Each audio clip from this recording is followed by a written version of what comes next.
Ал жекешелендірудің екінші толқыны Қарағанды өңірінде де табысты жүзеге асуда. Кәсіпкерлер палатасының мәлімдеуінше облыстағы 44 нысан жеке иелікке өтеді. Олардың 6-ы облыстық коммуналдық мекемелер болса, қалғаны аудан қалалардағы нысандар. Жекешелендіруге түсетіндердің тізімінде Шахтер мен Тұлпар футбол клубтары және Сарыарқа хоккей командасы бар. Қазір арнайы комиссия бағасын анықтап жатыр, кейін аукционға қойылады.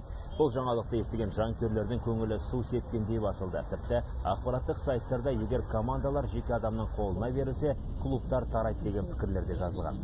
Алайда мамандар жекешелендіру керісінше клубтардың жұмысын жандандыруға ықпал етеді деп отыр. Біріншіден бәсекелестік артады, екіншіден мемлекеттік қазынадан бөлінетін шығын азаяды. Шахтер клубымыз және хоккей клуб Сарыарқа кіріп отыр. Басқа мемлекеттік кәсіпкерлер қатыса алады, шеттен кеп.